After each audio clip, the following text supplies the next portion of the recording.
City India news Telugu. నేను superintendent government general hospital Mahabubnagar doctor రంగాజ్ మీద ఈరోజు ఈ మీడియా సమావేశం ముఖ్య ఉద్దేశం ఏంటిదంటే, ఇప్పుడు సీజన్ వర్షాకాలం, ఇన్ని రోజుల వరకు మనకు వర్షాలు స్టార్ట్ కాలేదు, ఇప్పుడిప్పుడే వర్షాలు అందుకున్నాయి. సో సీజనల్ వ్యాధులు, సీజనల్ జబ్బులు వచ్చే అవకాశాలు ఎక్కువ ఉంటాయి. ఎందుకంటే వాతావరణంలో తేమ శాతం, తడి శాతం ఎక్కువైనప్పుడు బ్యాక్టీరియాస్ కానీ ఫంగస్ కానీ ఎక్కువ గ్రో అయ్యే ఛాన్సెస్ ఉంటుంది. కాబట్టి ఈ సీజనల్గా వచ్చే జాతులు ఏంటంటే, ఈ మామూలుగా ఊపిరితిత్తుల సంబంధాల ఎలర్జీ, ఫ్లూ, జ్వరము, దగ్గు ఇట్లాంటి వచ్చే ఛాన్సెస్ ఉంటాయి. ఆ తర్వాత వేరే ఇంకా ఇంతకుముందు ఏమన్నా క్రానిక్ జబ్బులు ఉంటే అవి కూడా ఒకసారి ఫ్లేర్ అయ్యే ఛాన్సెస్ ఉంటాయి. కాబట్టి ఈ సందర్భంగా మీ మీడియా ద్వారా నేను ప్రజలందరికీ ఒక గమనిక, ఒక హెచ్చరిక మీకు మీ ద్వారా మెసేజ్ ఇవ్వాలనుకున్నాం. ఏంటిదంటే, ఈ విధంగా ఉండవలసిన జాగ్రత్తలు, తీసుకోవాల్సిన జాగ్రత్తలు, వ్యాధి వచ్చిన వెంటనే ఏవైనా ప్రాబ్లం వస్తే ఎమ్మటే ప్రభుత్వ హాస్పిటల్కి వస్తే తగిన పరీక్షలు, తగు చికిత్స, ట్రీట్మెంట్ అన్నీ మన దగ్గర, అన్ని సౌకర్యాలు, అన్ని మందులు, అన్ని పరీక్షలు చేసే సామర్థ్యం ఉంది. కాబట్టి ప్రజలంతా దీన్ని వినియోగించుకోవాలి. జబ్బున బారిన పడి ప్రైవేట్ హాస్పిటల్కి పోయి వేలకు వేల డబ్బులు ఖర్చు పెట్టుకోకుండా అనవసరంగా వాళ్ళ సమయము, ధనము వృధా కాకుండా ప్రభుత్వ ఆసుపత్రి సేవలను సంపూర్ణంగా వినియోగించుకునేటట్లు మీ ద్వారా ప్రజలందరికీ నా విజ్ఞప్తి. ముఖ్యంగా ఈ సీజనల్ వ్యాధులు ఏంటిది అని అంటే, మామూలుగా ఈ కలుషితం వల్ల, ఆహారము, నీరు కలుషితం వల్ల వచ్చే ముఖ్యమైన వ్యాధులు. నీటి వల్ల వచ్చేది, నీరు నిల్వ ఉండడం వల్ల వ్యాధులు, దోమలు పెరుగుతాయి. దోమల వల్ల మలేరియా, డెంగ్యూ, ఆ తర్వాత ఆహారం కలుషితమైతే కలరా, డయేరియా ఇట్లాంటి వ్యాధులు వస్తాయి. కాబట్టి మనం ఇంటి పరిసరాలని శుభ్రంగా, ఏ విధమైన నీరు నిల్వ లేకుండా మురికి గుంటలు కానీ, లేకపోతే పాడుబడ్డ చిన్న చిన్న ఈ కుండలు, బిందెలు అట్లాంటి వాటిలలో స్టోర్ కాకుండా చూసుకోవాలి. ఎక్కడెక్కడ డిస్కార్డ్ చేసేసేయాలి. నీరు ఏమైనా నిల్వ లేని ప్రదేశంగా గడ్డి, మొక్కలు అట్లాంటివి పెరగకుండా ఇంటి పరిసరాలను శుభ్రంగా ఉంచుకోవాలి ఫస్ట్ది. ఆ తర్వాత మనం తాగే నీరు స్వచ్ఛమైన నీరు ట్యాప్ ద్వారా సప్లై చేసి క్లోరినేటెడ్ వాటర్ తాగాలి. ఒకవేళ క్లోరినేటర్ లేదు, బోర్ వాటర్, బావి వాటర్ తాగుతున్నాం అంటే దాన్ని వేడి చేసి చల్లార్చి తాగాలి. దానివల్ల ఏమవుతుంది, బ్యాక్టీరియా అనేది ఏమైనా ఉంటే చనిపోతుంది. సో ఇది నీరు. ఆహారం కూడా ఇప్పుడు ఆహార పదార్థాలని ఈగలు అట్లాంటి మన పరిసరాల్లో లేకుండా చూసుకోవాలి, ఈగలు వాలకుండా. తర్వాత గిన్నెలన్నీ కూడా శుభ్రంగా కడుక్కోవాలి. తర్వాత వేడివేడి ఫుడ్ని తినాలి. వేడివేడి ఆహార పదార్థాలను ఎప్పటికప్పుడు తీసుకోవడం, నిల్వ ఉంచిన ఆహార పదార్థాలని ఎప్పటికప్పుడు పాడేయడం మంచిది. ఎందుకంటే బ్యాక్టీరియా కానీ ఫంగస్ కానీ గ్రో అయ్యే ఛాన్సెస్ ఉంటుంది. సో ఇది సీజనల్గా వచ్చే వ్యాధులు. అదేవిధంగా నేను ఈ మన హాస్పిటల్ మహబూబ్ నగర్కి సూపరింటెండెంట్గా వచ్చి 1 సంవత్సర కాలం అయింది. సంవత్సర కాలంలో వివిధ రకాల అభివృద్ధి కార్యక్రమాలు, వైద్యపరంగా, హాస్పిటల్లో పరికరాల పరంగా, శస్త్రచికిత్సల పెరుగుదలలో కానీ, అవుట్ పేషెంట్ పెరుగుదలలో కానీ, ఇన్ పేషెంట్ పెరుగుదల అన్ని రకాల చర్యలు తీసుకుంటున్నాం.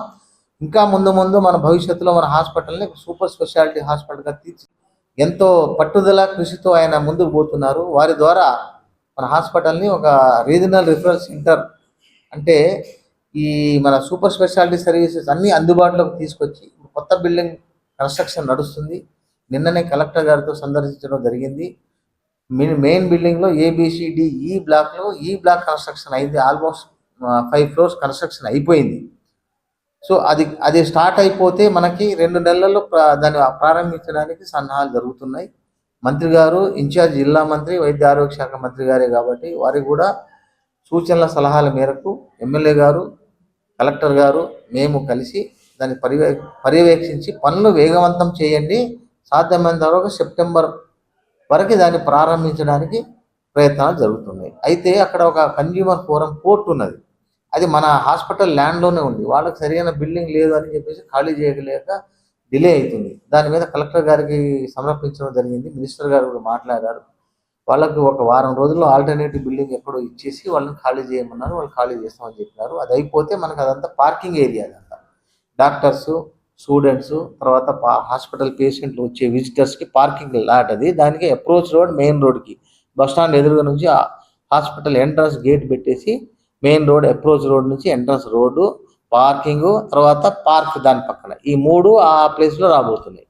సో అది అయిపోతే మనకు హాస్పిటల్ టోటల్ కంప్లీట్ అయినట్లు. ఆల్మోస్ట్ ఆల్ 90% వర్క్ అయిపోయింది, 10% వర్క్ ఉంది. సో దాంట్లో సూపర్ స్పెషాలిటీ సర్వీస్ చేయడానికి మనం అన్ని రకాల రిక్వైర్మెంట్ ఏమున్నాయి, ఎంతమంది డాక్టర్లు కావాలి, ఎన్ని పడకలు, ఎన్ని ఎక్విప్మెంట్ ఏం కావాలనేది అన్ని గవర్నమెంట్ సబ్మిట్ చేసినాం. తద్వారా మన ఎమ్మెల్యే గారు కూడా మంత్రి గారిని ఎన్నోసార్లు కలిసి మన జిల్లాకు అవసరం ఉన్నది. పాత మహబూబ్నగర్ జిల్లా పెద్ద జిల్లా, 45 నుంచి 50 లక్షల జనాభాకు మనం సర్వీస్ చేయగలుగుతున్నాం కాబట్టి సూపర్ స్పెషాలిటీ సర్వీసెస్ మాకు కావాలని పట్టుబట్టడం జరిగింది. దాని ద్వారా మంత్రి గారు కూడా ఒప్పుకొని 4, 6, 5 రకాల సూపర్ స్పెషాలిటీ సర్వీస్. ఫస్ట్ ఏంటంటే కార్డియాలజీ ఎందుకంటే ఇక్కడ అవసరం మనకు. చుట్టుపక్కల ఎక్కడ కార్డియాలజీ, హైదరాబాద్ పోవాల్సిందే. గుండె జబ్బులు ఏమైనా వస్తే స్టెంట్, యాంజియోగ్రామ్ చేయాలంటే పేద ప్రజలకు పాపం బయట పోతే లక్షల రూపాయలు అవుతాయి. కాబట్టి ఆ అవసరం ఎంతో ఉంది కాబట్టి ఫస్ట్ కార్డియాలజీ సర్వీసెస్. దాని తర్వాత ఈ మనకు డయాలసిస్ సెంటర్ ఉంది. డయాలసిస్ సెంటర్ ఉంది కానీ కిడ్నీ సంబంధించిన డాక్టర్ లేరు, నెఫ్రాలజిస్టు, యూరాలజిస్టు. సో కిడ్నీ సంబంధించిన సూపర్ స్పెషాలిటీ. అట్లాగే ఉదరకోశ వ్యాధులు, గ్యాస్ట్రోఎంటాలజీ. తర్వాత నరాలు, ఇగో ట్రామా. మనకు హైవే మీద ఉన్నది మహబూబ్ నగర్, ఎన్నో యాక్సిడెంట్ జరుగుతుంటాయి. మనం న్యూరో సర్జరీ ఫెసిలిటీ లేదు, హైదరాబాద్ పంపించడం జరుగుతుంది. హైదరాబాద్ పోయే లోపల కొంతమంది ప్రాణాలు కలిసిపోతున్నాయి గాల్లో పాపం, ఎందుకంటే దూరం.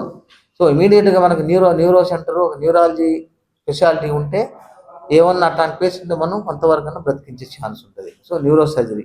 సో ఈ 4, 5 రకాల సర్వీసెస్ని మనం సూపర్ స్పెషాలిటీ కింద పెట్టాలని చెప్పేసి ప్రపోజల్ పంపించాం. ఆ విధంగా బ్రాడ్ సర్వీసెస్ ఉంటాయి.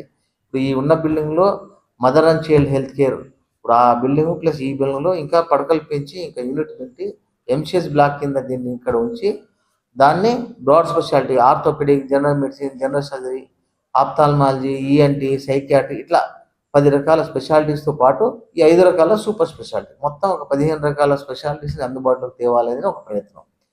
సో మీ ద్వారా ప్రజలకు నేను తెలియజేసేది ఏంటంటే, నేను వచ్చిన తర్వాత ఆఫీసులు అంటే నేనేదో చేసినాను కాదు, కానీ మన హాస్పిటల్లో సర్వీసెస్ పెంచడం ద్వారా, డాక్టర్లు అందుబాటులో ఉండడం ద్వారా, మా అవసరమైన మందుల్ని క్వాంటిటీ పెంచడం ద్వారా, ఐసీయూ పడకల్ని పెంచి వెంటిలేటర్ కెపాసిటీ పెంచడం ద్వారా మనకు ఓపీ గణనీయంగా పెరిగింది. రోజుకి ఒక్కొక్క రోజు 2000 పైచిలకు వస్తుంది. యావరేజ్గా 17 నుంచి 1800 మంది ఓపీ వస్తారు పర్ డే. మనకి ఒక 300 నుంచి 400 మంది ఎమర్జెన్సీ వస్తారు, 24 గంటలు ఎమర్జెన్సీ.